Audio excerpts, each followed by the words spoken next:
তোর কোন জন্মের পোলা এমন বেবি বেবি মারাও শালি? আম্মার জামাই পাপি হতে পারে মাগার আমার আম্মার প্রতি লয়াল, সো এসব দয়াল মার্কা কথা বলতে আসলে লাথি দিয়ে গেটের বাইরে বের করে দেবো। জাঙ্কুকের কথা শুনে মেয়েটার হাসি খুশি মুখটা মুহূর্তেই পোতা হয়ে গেল। দ্বিতীয় বর্ষের স্টুডেন্ট আয়ু, বড়লোক বাবার একমাত্র মেয়ে, রূপে পরিপূর্ণ সে, তবে আশেপাশে সবসময় মেয়ে ফ্রেন্ডদের থেকে ছেলেদের বেশি দেখা। মেয়েটি মনে মনে জাঙ্কুকে পছন্দ করে, নয়তো এই একরোখা বেয়াদব ছেলের সাথে কেউ কি কথা বলতে আসে নাকি? What are you saying Jungkook? Nothing, just ভাবছিলাম আজকে এখনো কারো হাত পা ভাঙিনি। শোটা কি তোমাকে দিয়ে করবো আয়ু?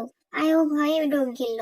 শেষে কিনা একটু কথা বলার জন্য মার খেতে হবে তাকে? মেয়েটা আতঙ্ক ভরা চোখে তাকিয়ে রইল জাঙ্কুকের দিকে। জাঙ্কুক নির্বিকার ভঙ্গিতে বাইকের উপর থেকে উঠে শার্টের হাতা গুটাতে লাগলো। সেটা দেখে জাঙ্কুকের বন্ধু সুগা আয়ুকে উদ্দেশ্য করে বলল, এখন এখান থেকে যাও আয়ু। বাট সুগা, আমার কিছু কথা বলার ছিল। এখন না আয়ু, পরে। আয়ু জাঙ্কুকের দিকে তাকালো একবার। জাঙ্কুক হাতা গুটানো শেষ করে শার্টটা ঠিক করে সোজা হয়ে দাঁড়িয়েছে মাত্র। আচ্ছা জাঙ্কুক, আমার ক্লাস শুরু হয়ে গিয়েছে, বাই। বড়লোক বাবার বিগড়ে যাওয়া সন্তান বলা চলে জাঙ্কুককে। ইউনিভার্সিটির শিক্ষকগুলা পর্যন্ত তার আতঙ্কে থাকে সবসময়, এই ছেলে আবার না কখন কি করে বসে। তবে জাঙ্কুক যতক্ষণ ইউনিভার্সিটিতে থাকে ততক্ষণ কলেজের পরিবেশ শান্ত থাকে। কোথাও কোনো বেয়াদবি দেখলে সেটাকে কিভাবে হাড়গুঁড়ো করে হাসপাতালে পাঠাতে হবে ভালো করেই জানে, সেটা মেয়ে হোক কিংবা ছেলে। দেখতে মাশাআল্লাহ কোনো রূপকথার রাজপুত্রের থেকে কম না। ফর্সা হলদেটে গায়ের রং, সুঠাম দেহের অধিকারী, দেখেই বোঝা যায় নিয়মিত জিম করে। গাঢ় কালো চোখ, ওই চোখে প্রতিদিন হাজারো মেয়ে ক্রাশ খেলেও বাস খাওয়ার ভয়ে জাঙ্কুককে এড়িয়ে চলে সর্বদা। আর যারা এই ছেলের অভ্যাস কিংবা আচরণে অবগত না হয়ে ন্যাকামি করতে আসে তাদের গালে তবলা বাজানো বাদ দেয় না জাঙ্কুক। মুখের ভাষা আস্তাগফিরুল্লাহ যখন শুরু হয় বড় ছোট দেখে না। ওর সাথে এভাবে কথা না বললেও পারতি ব্রো, মেয়েটা ভয় পাইছে। তো কি কোলে নিয়ে বসে ললিপপ খাওয়াতাম? আমি আবার আমার বউয়ের জন্য আলট্রা লয়াল, নিজের জিনিস বউ ছাড়া অন্য কাউকে দিব না। সুগা ব্রুকুসকে তাকায়। এসব মিনিংলেস কথা বাদ দিবি তুই? শালা তুই যে ভালো মানুষ, কোন বাপ তার মাইয়ারে তোর কাছে দিবে শুনি? দিতে বলছে কে? মাইয়া নিজেই যখন আসবে তখন বাপের দেওয়া নেওয়ার ব্যাপারে আসছে কোথা থেকে? শ্বশুর তো দেবো শাশুড়িকে, আর আমি আমার বউকে। ছি, তোর সাথে কথা বলে লাভ নাই জাঙ্কুক, ওদিকে চল দেখি কাজ কত দূর। কাল ইউনিভার্সিটিতে নবীন বরণ অনুষ্ঠান, সেই কারণেই সব সাজানো হচ্ছে আর সবকিছুর দায়িত্ব দেওয়া হয়েছে জাঙ্কুকদের। যদিও সে বন্ধুদের নিয়ে আড্ডা দিতে ব্যস্ত, তার কাজ এমনিতেই হয়ে যায়। ইউনিভার্সিটির ছোট বড় বেশিরভাগ ছেলেরাই জাঙ্কুক ভাই বলতে পাগল। মামা, থার্ড ফ্লোরে চল তো, ওখানে ফার্স্ট ইয়ারের মাইয়ারা কালকের জন্য ডান্স প্র্যাকটিস করছে। মেয়েদের ওখানে আমরা গিয়ে কি করব? চল তো, আর কতকাল সিঙ্গেল থাকবো, দেখি কাউকে পটাতে পারি কিনা। জাঙ্গার বন্ধু বলে কোনো মাইয়া ভয়ে কাছে আসে না, এই দুঃখ কই রাখি কত। আমার বালগুলা কাইটা দেই, আটি বাইন্দ ওইটা নিচে রাখ তোর দুঃখ। লিজাং চোখ মুখ কুচকে নিল, এত বড় অবাক হওয়ার ভঙ্গিতে বলল, সি জাঙ্গের বাচ্চা, তুই কি জীবনে কাটস না যে এত বড় হয়ে গেছে এখন আটি বানতে হবে? লিজাং সুকের কথায় সবাই অট্ট হাসিতে ফেটে পড়লো। এদিকে জাঙ্কুকের তাতে কোনো হেলদোল নেই, যেন মনে করে বলল, চল তোরে ডাইনিদের শহর থেকে ঘুরিয়ে নিয়ে আসি। চল না প্লিজ, সবার একজন করে পার্টনার আছে, শুধু আমি সিঙ্গেল। কিন্তু আমি কালকে গ্রুপে থাকতে চাই, প্লিজ প্লিজ প্লিজ, আমার ডান্স পার্টনার হয়ে যা তুই প্লিজ। আমি এসব পছন্দ করি না জিমিন, তাছাড়া এত লোকের সামনে কিভাবে শাড়ি পরে নাচবো আমি? বোঝার চেষ্টা কর, বাবার কানে কাল আমাকে বাড়িতে নিয়ে বিয়ে দিয়ে দিবে। কিচ্ছু হবে না বাবু আমার, একদিন, আর বলবো না, আজকে শুধু প্লিজ। জিমিনের পাউট করা দুঃখী দুঃখী ফেস দেখে আর না করতে পারলো না তে। জিমিনের সাথে ডান্স ক্লাসের দিকে হেঁটে যেতে লাগলো। ওখানে প্রাইভার্সিটির নতুন ছাত্র ছাত্রীরা প্র্যাকটিস করছে ডান্সের, তাছাড়া সিনিয়র জুনিয়র গুলাও আছে। বোরকাটা খুলে ফেল জান, বোরকা পরে ডান্স কিভাবে করবি? আচ্ছা, কিন্তু খুলে রাখবো কোথায়? এখানে তো সেরকম জায়গা দেখছি না জিমিন। তুই বরং একটা কাজ করে, এই ক্লাসের প্রথমে যে একটা ক্লাস দেখলি না আটকানো, ওই রুমে সিনিয়ররা আড্ডা দেয়। আজকে সবাই বাইরে সাজাতে ব্যস্ত, কেউ এদিকে আসবে না। তুই কষ্ট করে ওই রুম থেকে বোরকা খুলে সব ঠিকঠাক করে আয়, আমি ততক্ষণে সব রেডি করে রাখছি। তে আর কথা বাড়ালো না, দ্রুত হেঁটে পাশের রুমের সামনে এসে দাঁড়ালো। আজ অব্দি এই রুমের দরজা খোলা দেখেনি কোনোদিন। এতদিন তো তে ভাবতো এই রুম পরিত্যক্ত কোনো কারণে, দরজা বাইরে থেকে বন্ধ, তার মাঝে ভেতরে কেউ নেই। তে সিটকিনি খুলে ভেতরে গিয়ে চোখ বুলালো, না কেউ নেই। তবে তবে একটা খাট আছে আর দুইটা ওয়ার্ড্রোব, এক সাইডে তাকের মতো কিছু একটা, তার উপর কিছু কাঁচের গ্লাস, সাথে চাকু সহ আরো কিছু জিনিস। তে দেখে একটু অবাক হলো, ভার্সিটিতে খাট কি করে এখানে? দেখে মনে হচ্ছে কেউ পালিয়ে এসে সংসার পেতেছে নতুন। যাক, সেসব তার ভেবে কি লাভ। দ্রুত বোরকা খুলে খাটের এক পাশে রাখলো, এরপর পিন খুলে খাটের উপর একটা একটা করে রেখে ওড়না ছাড়িয়ে জোরে করে শ্বাস নিল। রুমে যেহেতু বেসিন আছে আর পানিও আছে, তাহলে হাত মুখে পানি দেওয়া যায় ভেবে গরমে সিদ্ধ হয়ে যাওয়া হাতে মুখে পানি ছিটিয়ে রশিতে থাকা গামছাটা হাতে নিল। মুহূর্তে নাকের মধ্যে কেমন একটা তীব্র পারফিউমের গন্ধ ভেসে এলো। তে পারফিউম ব্যবহার করে না, ইসলামে মেয়েদের পারফিউম ব্যবহার করা হারাম, তাই এটার প্রতি আগ্রহ দেখায়নি কোনোদিন। সেই সুবাদে ধরতেও পারল না কি পারফিউম, কিন্তু স্মেলটা তার অনেক ভালো লাগছে। নাকের কাছে নিয়ে বারবার কয়েকবার জোরে জোরে নিঃশ্বাস নিল। সত্যি গানটা কেমন মাতাল করা, তার সাথে পুরুষালী শরীরে তীব্র ঘামের স্মেলও আসতেছে। তবে অবাক করা ব্যাপার, তাতে যেন আরো নেশা লাগছে তের। ভেবে নাকের কাছে নিয়ে আরো কয়েকবার নিঃশ্বাস নিল। হঠাৎ নিজের কাজ দেখে অবাক হলো। দ্রুত হাতে থাকা গামছাটা ছুঁড়ে মারলো বিছানার উপর। কি করছিস তে? নাকার জিনিস সে এভাবে জড়িয়েছিল। নিজের কর্মকাণ্ডে প্রথমবারের মতো বিরক্ত হলো। অতঃপর গামছার দিকে একবার তাকিয়ে মাথার ওড়নাটা ভালোভাবে দিয়ে বেরিয়ে গেল জেমিনের কাছে। এই তোরা একটু দাঁড়া, আমি হাত মুখ ধুয়ে আসি বলেই দরজা খুলে ভিতরে গেল জাংসুক। মেয়ে পটাতে যাচ্ছে, আর একটু পরিপাটি না হয়ে গেলে চলে কি? ওর যাওয়ার দিকে তাকিয়ে গা দলিয়ে হাসলো সুগা, সাথে যোগ দিল হিসান ও জোকাই আরো কয়েকজন। কিন্তু বেশিক্ষণ হাসিটা দীর্ঘস্থায়ী হলো না। লি জাংসুকের চিৎকারে এক প্রকার হন্তদন্ত হয়ে ভিতরে ঢুকলো সবাই, সবার পেছনে জাংকুক। হ্যাপিন সকিনার জামাই, এমন ভাবে চিৎকার করছিস কেন? বলিতে তেলা পোকা কামড় দিছে নাকি? লি জাংসুক অবিশ্বাসী চোখে কটমট করে জোকাই সহ সবার দিকে তাকালো। তার থেকেও বেশি কিছু হয়েছে শালা, এদিকে তাকা। লি জাংসুকের ইশারায় সবাই খাটের উপর তাকাতে ভূত দেখার মতো চমকে উঠলো। জাংকুকের দিকে তাকালো সবাই। এদিকে জাংকুক ফোনের দিকে তাকিয়েছিল। সবার তাকানো আর বিস্ময় দেখে ও নিজের খাটের দিকে তাকালো। তবে বাকিদের মতো বিস্ময় দেখা গেল না ওর চোখে মুখে। নির্বিকার ভঙ্গিতে আবার ফোন স্ক্রল করতে লাগলো। জাংকুক, এসব কি ব্রো? তুই কি আজকাল বোরকা পরা শুরু করছিস? ওই আমরা তো দেখলাম না। এটা শিশুর বাচ্চা, ও পড়তে যাবে কোন দুঃখে? ব্রাদার, তুই আবার কোনো মেয়েকে তুলে আনিস না তো? বলতে গিয়ে খাটের উপর বসছিল জাংসুক, কিন্তু আবার চিৎকার দিয়ে পাছায় হাত দিয়ে লাফিয়ে উঠলো। সবাই ওর দিকে তাকিয়ে বোঝার চেষ্টা করছে আবার এমন করছে কেন। ভাই আমার পাছা, ভাই আমার পাছা। কি হলো তোর ফোটা পাছায়? বলতে বলতে এগিয়ে গিয়ে দেখলো সাদা ব্যাগি পেন্টের সাথে একটা আলপিন লেগে আছে। এর মানে এটা ওর পাছায় ঢুকে গিয়েছিল। বেচারা ছাড়ানো বাদ দিয়ে হাসতে হাসতে খাটের উপর গিয়ে বসতেই নিজেও বান্দরের মতো লাফিয়ে উঠলো। এবার বস, হাসিনার জামাই কেমন লাগে? আমাকে দেখে মজা নিচ্ছিলি?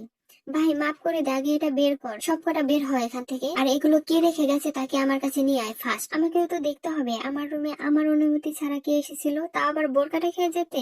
জাগকের দিকে তাকিয়ে কেউ আর কিছু বলার সাহস পেল না। দেখে বোঝার উপায় নেই কি চলছে তার মনে, কিন্তু কণ্ঠ শুনে সবার মনে ভালো রকম আতঙ্ক সৃষ্টি হয়েছে।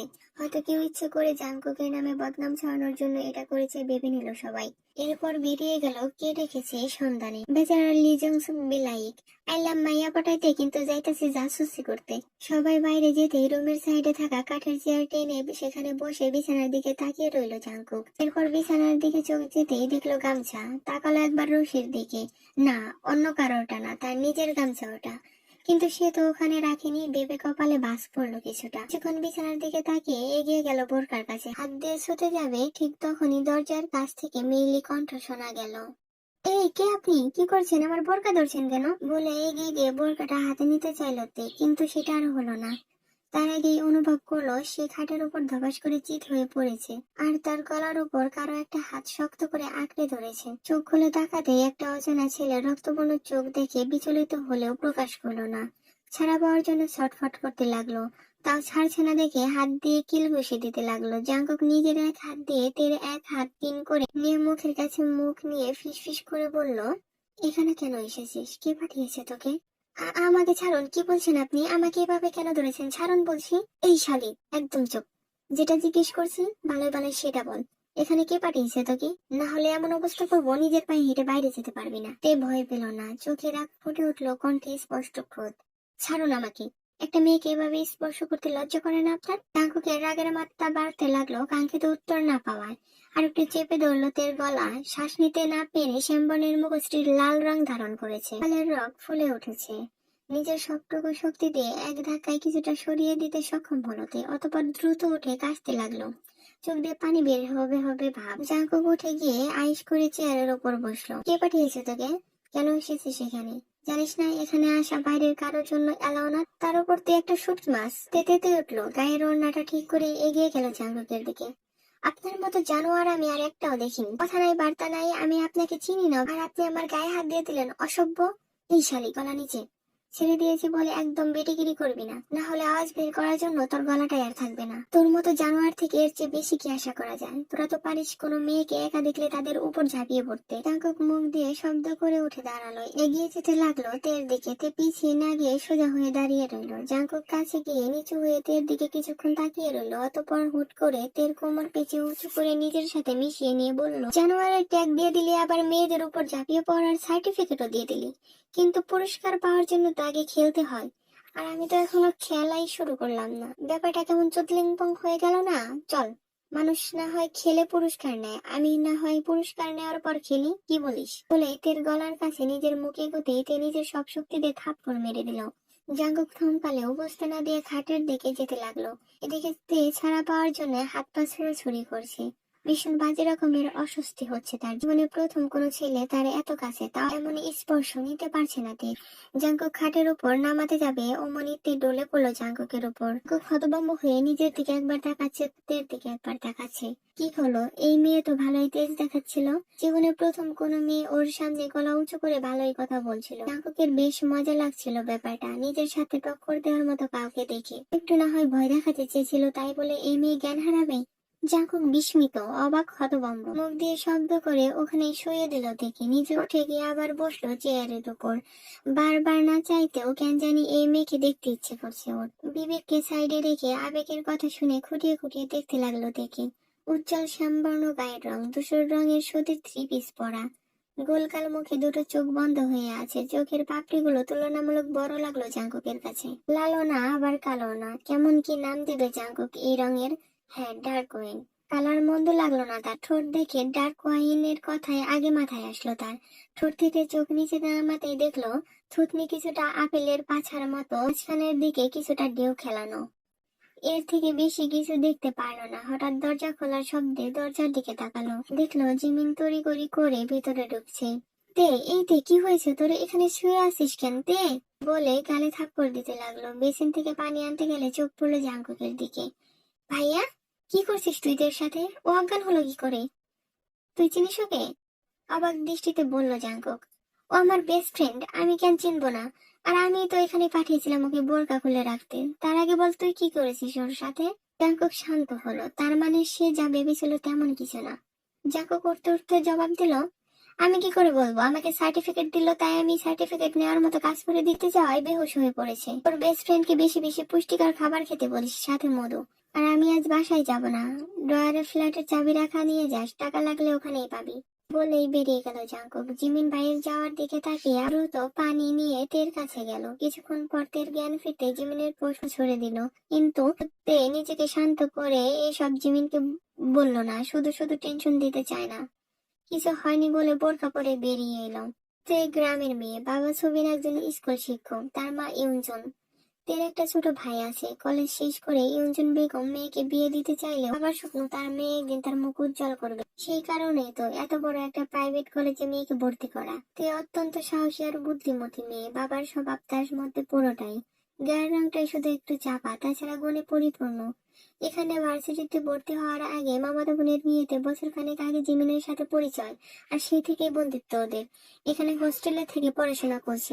2 দিন ভার্সিটিতে যায়নি, আজকে একাই এসেছে। জিমিন কয়েকদিনের জন্য বাড়িতে গেছে, কল করে জানিয়েছে।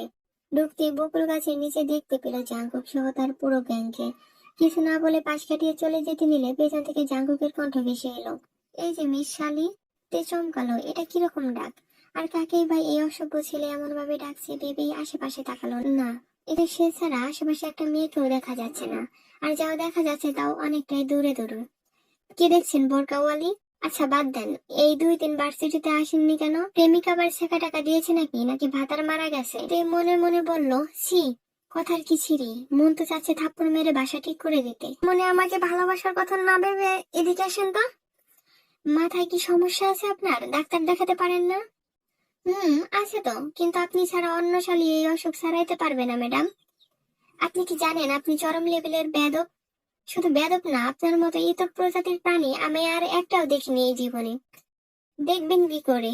আমার আম্মা তো একটাই ডাউনলোড দিয়েছে আমার মতো, তাই আমি এক পিস। আচ্ছা বাদ দেন, 2 দিন ভার্সিটিতে আসেননি কেন? আপনাকে বলবো কেন? বলবে না কেন? আপনি আমার কি হন যে আপনাকে বলতে যাব? নিজের লিমিটের মধ্যে থাকুন। আমার সাথে বেয়াদবি করতে আসলে ফল ভালো হবে না। আপনার মধ্যে থাকবো শুধু, প্রমিস ম্যাডাম। আর ফল হিসেবে বছর বছর ডাউনলোড দেওয়ার জন্য আমার ডিএনএ সাপ্লাই করব। তে আর সহ্য করতে পারলো না। এই ছেলে যে লাগাম ছাড়া গোড়া বুঝতে বাকি নেই তার। তেতে গিয়ে শার্টের কলার ধরে চোখে চোখ রেখে গর্জে উঠল তে। জাঙ্কুকের বন্ধু সহ সবাই চোখ বড় বড় করে তাকিয়ে আছে। পৃথিবীর অষ্টম আশ্চর্য জিনিস দেখছে এমন অবস্থা সবার। কিন্তু জাঙ্কুক নির্বিকার ভঙ্গিতে তাকিয়ে আছে তের দিকে। তার ঠোঁটের কোণে কেমন হালকা বাঁকা হাসি। এই হাসিটা যেন তের কাছে বিশ্রী লাগছে। নিজেকে কি মনে করেন আপনি? আমাকে বাকি সবার মতো গোলাতে যাবেন না, নয়তো এর ফল ভালো হবে না। জাঙ্কুক গলা থেকে সহজে হাত ছাড়িয়ে দিল তের। অতঃপর উঠে নিচু হয়ে তের মুখের দিকে ঝুঁকে বলল, টুকু লিলিপুট ব্যাঙাচির মতো শরীর নিয়ে আমাকে নিতে পারবেন না। আর ভালোভাবে নিতে না পারলে তো ফল এমনিতেই দুর্বল হবে। তাই বলছি বেশি বেশি পুষ্টিকর খাবার খান, সাথে কেজি কেজি মধু। তে চোখ পাকিয়ে তাকালো। এসব কথার মিনিং বুঝতে কয়েক সেকেন্ড সময় লেগেছে তার। রাগে আর অস্বস্তিতে কান দিয়ে গরম ধোঁয়া বের হতে লাগলো। এখানে আর এক মুহূর্তেও দাঁড়িয়ে থাকলে হয়তো অজ্ঞান হয়ে পড়বে সে। এই ছেলের থেকে দূরে থাকা ভালো। যখন কাউকে বোঝানোর কিছু থাকে না তখন এড়িয়ে চলাই শ্রেয়। ভেবে কিছু না বলে হন হন করে ক্লাসের দিকে চলে গেল তে। তুই কি করতে চাচ্ছিস জাঙ্কু? মেয়েটাকে আর তোর মুখে মুখে কথা বললা বাদ দিলাম। তোর কলারে হাত দিলে তুই কিছু বললি না? তোর ভাবি হয় বুঝলি, সম্মান দিয়ে কথা বলবে সবাই ম্যাডামকে। বলে ওখান থেকে হাতে চশমাটা চোখে পরে বাইক স্টার্ট দিয়ে চোখের পলকে গেট পেরিয়ে চলে গেল জাঙ্কু। এদিকে রেখে গেল বিস্ময়ে হতভম্ব হয়ে থাকা কয়েকটা মানুষকে। ক্লাস শেষ করে একা একা হাঁটতে হাঁটতে গেট দিয়ে বের হচ্ছিল তে। না চাইতেও বুকুর কাছে নিচে চোখ গেল তার। ওখানে একটা ছেলে কান ধরে উঠবাস করছে। তার পাশে আরেকটা মেয়ে একই কাজ করছে। পাশে লি জাংসুক ছাড়া আর কাউকে দেখা যাচ্ছে না। সেদিকে তাকিয়ে পাশ দিয়ে যাওয়া একটা মেয়েকে জিজ্ঞেস করে বলল তে, এই যে শোনো, ওখানে কি হচ্ছে জানো কি? হ্যাঁ, জানবো না কেন? ওই যে যে ছেলেটা উঠবাস করছে ওটা ওটা পাশের মেয়েটার বয়ফ্রেন্ড। দুজনে ভার্সিটিতে স্টাফ রুমে গিয়ে রোম্যান্স করছিল। তাই জাঙ্কুক ভাই ধরে পানিশ করছে। শুনলাম বিয়েও দিয়ে দিবে। এটা বলেই চলে গেল। এদিকে তে মনে মনে মুখ ভেঙচালো। যে নাকি নিজে মেয়েদের সম্মান করতে জানে না, সে আবার পরক্ষণে মনে পড়লো ভার্সিটিতে এইসব নোংরামো করা ঠিক না। জাঙ্কুক যেটা করছে ঠিকই করছে। তে থাকলে এর থেকে বেশি কিছু করতে হয়তো। পয়সা খারাপ কিছু না, তবে হালাল সম্পর্কে না যাওয়া পর্যন্ত হারাম ভাবে কাছে আসাকে ভালোবাসা না। নোংরামো আর দেহের খয়েশ মিটানো ছাড়া কিছু বলে মনে করে না তে। তেকে ওদের দিকে অভাবে তাকিয়ে থাকতে দেখে জাঙ্কুক বলল, এই মিস রেডি, ওখানে দাঁড়িয়ে কি করছেন? এদিকে আসেন দেখি। আর তোরা ওই যে ওখানে গিয়ে বস, তোদের ভাবির লগে আমার একটু কথা আছে। সামনে থাকা ব্রেঞ্চের দিকে ইশারা করে বলল জাঙ্কুক। ছেলে মেয়ে দুটোকে। এদিকে জাঙ্কুকের কথা শুনে রীতিমতো হিসকি উঠে গিয়েছে তের। কি হলো? আমি তো কিছু করলামই না, এখনই এমন করছেন কেন চেঙ্গিসের আম্মা? তে চোখ বড় বড় করে এবার তাকালো। এই ছেলে তাকে পেয়েছে কি? কি কুক্ষণে যে আল্লাহ এটার সাথে ওর দেখা করিয়েছিল আল্লাহ ভালো জানে। মন তো চাচ্ছে মাথার উপর উঠিয়ে আছাড় মারতে, তবে নিজের ভাবনা দেখে মনে মনে একটু আহত হলো। ওর মতে এত ছোট একটা মেয়ে এমন পাঠার মতো ছেলেকে উঁচু করবে কি করে? মিস বোরকা কি ভাবছেন? শোনেন, বাচ্চা কাচ্চার কথা একা একা ভাইবেন না। আমি যেহেতু ডিএনএ দেবো সেহেতু আমাকে না জানিয়ে কিছু ভাববেন না, আল্লাহ সইবে না। তে কিছু না বলে দ্রুত পায়ে হেঁটে চলে আসলো। ওখানে থাকা মানে নিজের সম্মান শেষ করা। দেখে তো মনে হয় না এই ছেলের সম্মান আছে, কিন্তু তার তো একটা আত্মসম্মান বোধ আছে। সে কিছুতেই সেটা নষ্ট করতে পারবে না। বাবা তাকে পড়াশোনা করতে পাঠিয়েছে, এসব ফালতু লোকজনের সাথে ঝগড়া করার সময় নেই তার। তবে কেটে গেছে বেশ কয়েকদিন। এখন রীতিমতো তের কাছে মনে হচ্ছে শ্বাস পড়ার আগে এই ছেলে ওর আগে পিছে ঘুরঘুর করে।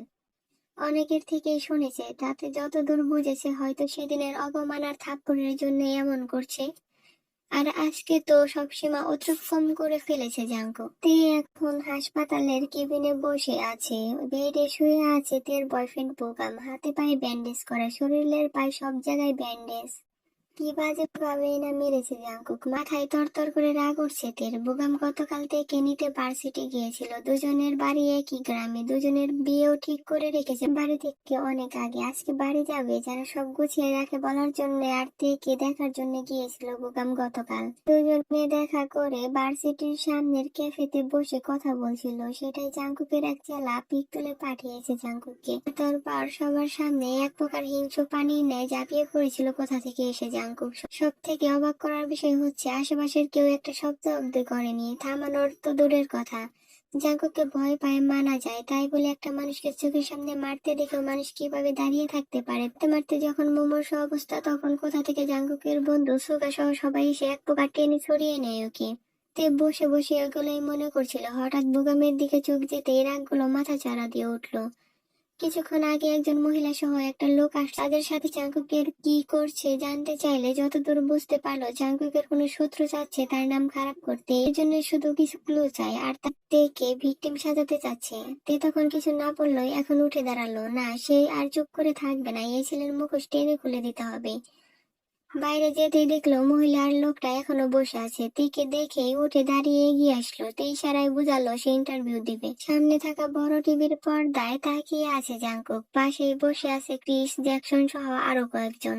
সুগালি জংসুক আরো দুজন মিলে স্নুকার টেবিলে গেম খেলছে। অন্ধকার রুমে সোফার উপর পায়ের উপর পা তুলে বসে বসে এক হাতে সিগারেট অন্য হাতে মদের গ্লাস নিয়ে টিভির দিকেই তাকিয়ে আছে জাংকুক। এই নিয়ে কতবার এই একটা নিউজ ঘুরে ফিরে দেখছে, জাংকুকের হিসাব নেই। সবাই ওর দিকে ভয়ের দৃষ্টিতে তাকিয়ে আছে। জাংকুক উঠে দাঁড়ালো। ঘর জুড়ে মৃদু আলো, কালো কাঠ আর কাচের সমন্বয়ে তৈরি অভিজাত কক্ষের ঠিক মাঝখানে রাখা বিশাল সবুজ ফেল্টে মোড়ানো স্নুকার টেবিল। চার কোণে আর দুই পাশে মোট 6টি পকেট। টেবিলের উপর নিখুঁত নিয়মে সাজানো রঙিন বলগুলো ঝড়বাতির আলোয় চকচক করছে। লম্বা পালিশ করা কিউ স্টিকটি হাতে নিয়ে জাংকুক ধীর পায়ে টেবিলের চারপাশে একবার ঘুরে দাঁড়ালো। শিকারীর মতো তীক্ষ্ণ দৃষ্টিতে সে বলগুলোর অবস্থান পরখ করলো। এরপরে এক হাত টেবিলের উপর রেখে আঙুল দিয়ে শক্ত ভর তৈরি করলো। সেই ভরের উপর কিউ স্টিক স্থির করলো। কয়েকবার নিঃশব্দে সামনে পেছনে সরিয়ে নিশানা মিলিয়ে নিতেই চারপাশে নেমে এলো নিস্তব্ধতা। পরের মুহূর্তে কিউ স্টিকের মৃদু ধাক্কায় সাদা কিউ বলটি বিদ্যুৎ গতিতে ছুটে গিয়ে অন্য একটি বলকে আঘাত করলো। টক করে ভেসে এলো বলের সংঘর্ষের তীক্ষ্ণ শব্দ। আঘাত পেয়ে রঙিন বলটি মসৃণ সবুজ টেবিলের উপর দিয়ে গড়িয়ে সোজা পকেটের ভেতর হারিয়ে গেল। কক্ষে সবাই নিঃশব্দে সেই নিখুঁত শটের সাক্ষী হয়ে রইল। জাংকুকের ঠোঁটের কোণে তখন কেবল এক চিলতে আত্মবিশ্বাসী হাসি। কিছুটা সোজা হয়ে দাঁড়িয়ে কিউ স্টিকের মাথার দিকে তাকিয়ে কিছু ভেবে বলল, চল তোদের বাবার সাথে একটু সাক্ষাৎ করে আসি, কি বলিস সোগা? সোগা বরাবরই একটু শান্তিপ্রিয় মানুষ, তার উপর বাড়ি থেকে কল দিচ্ছে। জাংকুকের কথা ভেবে এখানে আড্ডা দিচ্ছিল। মূলত জাংকুকের ফ্ল্যাটের গেমিং রুম এটা। এই রাতের বেলা গাছ হোস্টেলে যাওয়া ঠিক হবে না জাংকুক। তাছাড়া আমাকে বাড়ি থেকে কল করছে, তুই গিয়ে শুয়ে পড় আর বাকিরা বাড়ি চল। সোগা কথা বলতে বলতে দেখলো ওর আম্মু মিস সেলিনা আবার কল দিয়েছে। ওরে কথা বলতে বলতে বেরিয়ে গেল, সাথে লি জংসুকও। বাকিরা দাঁড়িয়ে রইল, তারা তাদের ভাইয়ের কথা ফেলতে পারে না। আবার জাংকুক হাতে সিগারেট ধরিয়ে আইসি ভঙ্গিতে দাঁড়িয়ে কাছের দেওয়াল ভেদ করে বাইরে তাকালো। অতঃপর গা ছাড়া ভাব নিয়ে বেরিয়ে পড়লো হোস্টেলের উদ্দেশ্যে। পেছনে পেছনে তার ছেলেরা। তে মাত্রই পড়ার টেবিল থেকে উঠে বিছানা ঠিক করে দাঁড়িয়েছে। সেই সময় দরজা ধাক্কানোর আওয়াজে এগিয়ে গেল। ঘড়ির দিকে তাকিয়ে দেখলো 12টা বাজে। এই সময় কে আসতে পারে? দরজা খুলবে কি খুলবে না দোটানায় বকছে সে। এদিকে দরজার আওয়াজ ক্রমশ বৃদ্ধি পাচ্ছে। পরক্ষণেই মস্তিষ্ক বলল হয়তো জাংকুক, কিন্তু লোকটা ওর গায়ে প্রথম দিনের পর কখনো হাত দেয়নি, মুখেই যা বিরক্ত করেছে। তাছাড়া এই রাত্রিবেলা গাছ হোস্টেলে ছেলেদের কি ঢুকতে দিবে? ভেবে দরজা খুলে দিল। দরজা খুলতেই বরফের মতো জমে গেল তের পুরো শরীর। হঠাৎ করে অজানা ভয় এসে বাসা বাঁধতে শুরু করেছে মনে। এবার আশেপাশে তাকিয়ে দেখলো না, অনেকে দরজা খুলে উকি দিয়ে ওর দরজার দিকে তাকিয়ে আছে। অবাক হলো তে, একটা ছেলে আসলো আর কেউ কিছু বললো না। জাংকুক কি বা তার কাছে কি করতে এসেছে এত রাতে? আপনি? তের কথার উত্তর দেওয়ার প্রয়োজন মনে করলো না জাংকুক। দরজা থেকে হাত ছড়িয়ে দিয়ে ভেতরে ঢুকে গেল। কি কি কি হচ্ছে কি? আপনি এত রাতে আমার কাছে কেন এসেছেন? কেউ কিছু বলছে না কেন আপনাকে? দরজার দিকে তাকিয়ে বলল তে। হোটেলের কোনো রুমের দরজা যদি সকালের আগে খোলা দেখি তাহলে সব কয়টাকে? আর কিছু বলতে হলো না জাংকুককে, তার আগেই একের পর এক দরজা বন্ধ করার শব্দ হলো। এর ভয়ে এবার শরীর জমে যাবে মনে হচ্ছে। দেখুন, আপনার কিছু বলার থাকলে কালকে ভার্সিটিতে দেখা করুন, এত রাতে প্লিজ চলে যান। জাংকুক দুই হাত উঁচিয়ে আড়মোড়া ভাঙার মতো ভঙ্গি করে এক টানে নিজের কাছে টেনে নিল থেকে। তে ভয়ে কথা বলতে পারছে না। একটা মেয়ের কাছে তার সতীত্ব সবার আগে। এখন তার সাথে কি হতে যাচ্ছে ভালোই বুঝতে পারছে সে। তে নিজের মধ্যে সবটুকু শক্তি সঞ্চয় করে ধাক্কা দিল জাংকুককে, সরিয়ে থাপ্পড় মেরে দিল। কিন্তু পর মুহূর্তেই জাংকুকের শক্ত হাতে থাপ্পড় পড়লো তের গালে এবং ও এক হাত মুখ শক্ত করে ধরলো তের খোপা করা চুল। মুহূর্তেই ব্যথায় পিছন দিকে হেলে পড়লো তে। জাংকুক তের মুখের কাছে নিজের মুখ নিয়ে বলল, তোর তেজ বেশি হয়ে গেছে শালের বাচ্চা। আজকে এমন অবস্থা করব যে এরপর থেকে আমার চোখে চোখ রাখার সাহস অব্দি পাবি না। তোদের মতো জানোয়াররা এটা ছাড়া আর পারে কি? কাপুরুষ কোথাকার। বলেই জাঙ্কুকের মুখের মধ্যে একদলা থুতু ছুঁড়ে মারলো তে। জাঙ্কুক সঙ্গে সঙ্গে চোখ বন্ধ করে নিল। ছেলেগুলো পিছনে দাঁড়ানো। জাঙ্কুক ছেড়ে দিল তেকে। একবার বলেন মাগির তেজ কমিয়ে দিতেছি। ছেলেটার কথা শুনে জাঙ্কুক ঠাস করে থাপ্পড় মেরে দিল। অতঃপর বলল, ভাবি হয় তোদের ভাবি, বুঝলি? ওর তেজ কমানোর জন্য আমি জাঙ্কুকই যথেষ্ট। আমাকে দেখে কি তোদের অক্ষম মনে হয়? এখন যা দেখি ভাই ভাবির প্রসেসিং দেখতে নাই, যা। জাঙ্কুক বলতেই ছেলেগুলো চলে গেল। এদিকে তীর গলা শুকিয়ে কাঠ হয়ে গিয়েছে। রাগের মাথায় যে জাঙ্কুককে আরো রাগিয়ে দিয়ে নিজের বিপদ নিজে ডেকে এনেছে এই মেয়ে। জাঙ্কুক এগিয়ে যেতে লাগলো তীর দিকে। এদিকে তে পিছোচ্ছে এক পা করে।